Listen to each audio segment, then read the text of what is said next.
النهاردة هنعمل مع بعض الفطيرة التركي الفظيعة اللي انتوا شايفينها دي. الكل اتجنن عليها من جمالها، وكمان بدون اي لحوم. تابعوني لاخر الفيديو علشان نعرف ازاي انا عملتها. اول حاجة الطريقة سهلة جدا، هنجيب كوبايتين من الدقيق وعليها كوباية الا ربع من المية، وكمان عليها معلقة من الخميرة الفورية، ومعلقة من حبة البركة، وكمان نص معلقة من الملح، وكمان حوالي 4 معالق من السمنة أو ممكن الزيت. وهبتدي أعجن العجينة دي كويس جدا مش أقل من ربع ساعة.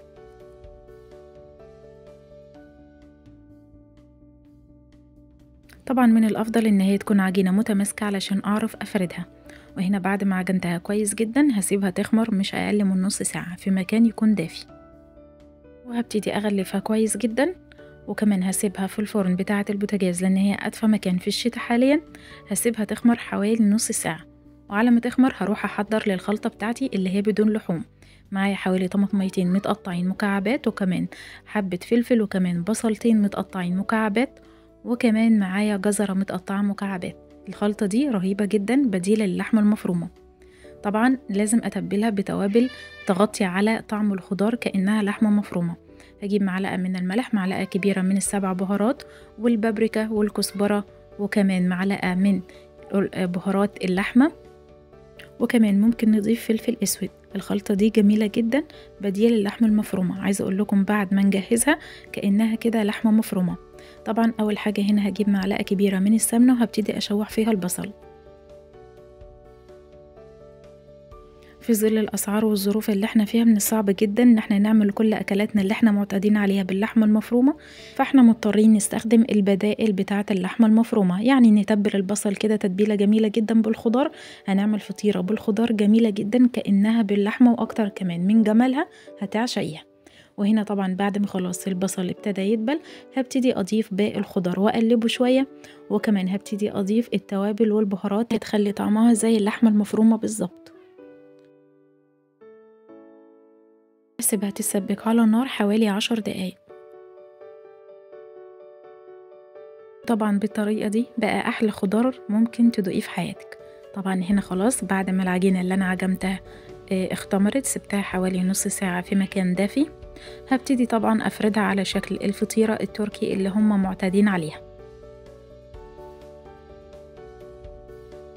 وهنا بعد ما هفردها زي ما انتوا شايفين بالشكل ده، طبعا العجينة زي ما انتوا شايفين سلسة معايا جدا، بتتفرد معايا طبعا بسهولة. هنا فردتها زي ما انتوا شايفين بالحجم ده، وهبتدي طبعا احط الحشوة الخضار اللي احنا عملناه. هفرده كده فردة بسيطة علشان خاطر هعملها كده بشكل المركب، يعني الفطيرة نفسها هعملها على شكل مركب. عايزة اقول لكم ان ريحة الخلطة فعلا تحفة جدا جميلة. يعني الأولاد أول ما شموا ريحتها افتكروها لحمة، يعني فعلا جميلة جدا. قالوا لي ايه يا ماما الريحة الحلوة دي.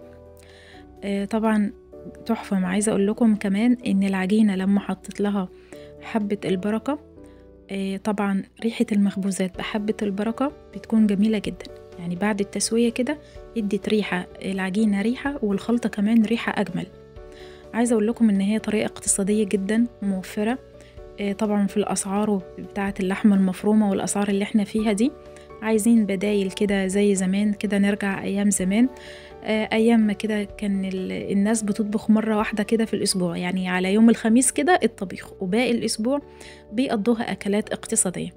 فدي من ضمن الأكلات الاقتصادية اللي أطفالك هيحبوها جدا.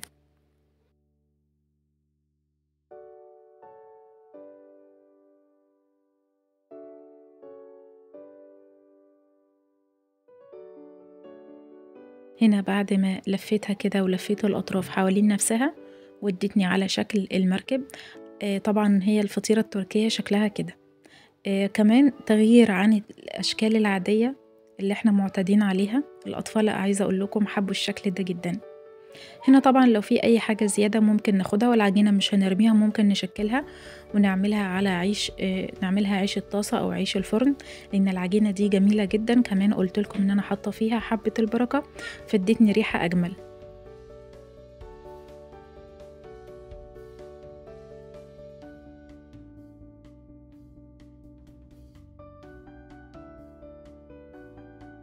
وبكده الفطيرة بتاعتي خلاص جاهزة. هبتدي طبعا احطها في الصينية زي ما انتوا شايفين علشان خاطر ما تلزقش معايا.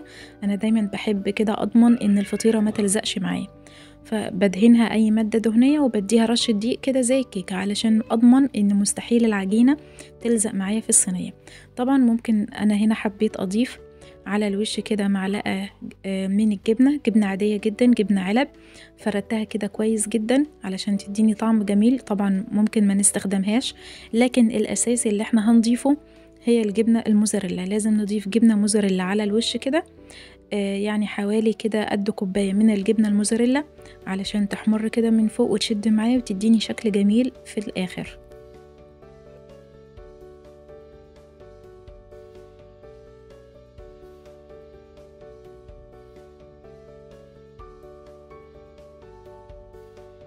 طبعا في الوقت ده أنا كنت مسخنة الفرن على درجة حرارة عالية، لأن معروف إن المخبوزات بتحب النار العالية، فأنا كنت مسخنة الفرن كده ومعلية النار، وهبتدي طبعا أدخلها. طبعا مش هتاخد معايا حوالي ربع ساعة كده بالكتير. بعد كده هوطي النار شوية كده من فوق، يعني يفضل إن هي تكون واطية من فوق وعالية من تحت علشان خاطر ما تحرقش معايا الموزاريلا، وكمان تستوي كده وتدينا اللون الذهبي من فوق. طبعا قبل ما أدخلها الفرن جبت معلقة كده من البابريكا، كنت حطاها كده في معلقة من الزيت، لكن أنا بعد ما حطيت البابريكا في الزيت حسيت إن البابريكا دي مغشوشة، مش عارفة ليه كده اللون بتاعها كان اوفر شوية، المفروض يبقى لونها مش مركز كده قوي.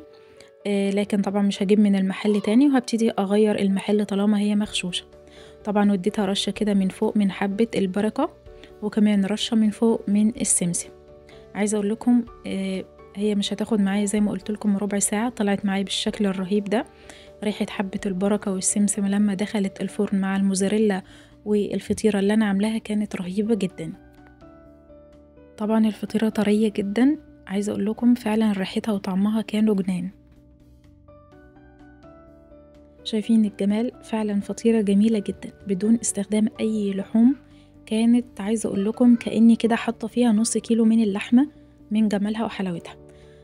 طبعا زي ما انتوا شايفين الجبنة بتمط معايا تحفة جدا.